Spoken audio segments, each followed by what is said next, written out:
So I was just telling you about how I visualize my shots, and so what that's like is I either picture myself here in studio on the screen, meaning like I'm seeing myself do the form with the lines, and like I'm like, oh yeah, I go like that, and then I'm like this, and then I'm seeing it. You know, it happen is like almost like as if I'm watching it on the screen right now, but I'm seeing it in my head.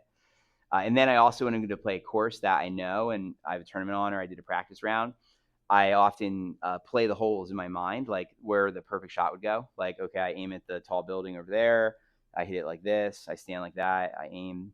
They announce my name or whatever, and then I'm doing my swing like this, and it goes there, and then my ball's there. So then I have this club. I grab my 9-iron, and then I'm hitting it not on the left side of the green, but on the right side because that's the side that's safer, and I want to put the ball there. You know, so like, but that helps for sure because there's a study. They had 3 groups of basketball players. They had a group that would practice with a ball and a hoop for a whole week, and then they would test them.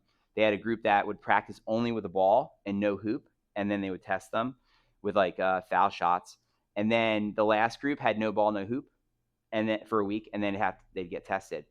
The group that did the best was the people with no ball, no hoop somehow. And it was because they said they would picture a perfect shot going in every time because they had nothing, to tell them they didn't make it. They thought they made everything. So then going into the actual test, they were like, oh, I'm going to make everything because they had pictured everything going in. Where the people that only had the ball, they got distracted and they started focusing on like the spin on the ball and like other things that were actually not important according to the test, like, and it didn't help them make more hoops. And then the group that had the ball and the hoop did the worst because they thought they were terrible. They were like, there's no way I'm gonna do well. They just thought negatively going into it. Apparently they thought because of them seeing themselves miss so many shots, they figured they weren't going to make any in the test. You see what I'm saying? So it's funny because the people who visualized making the shots, even though they'd never made any shots, did better from the visualization.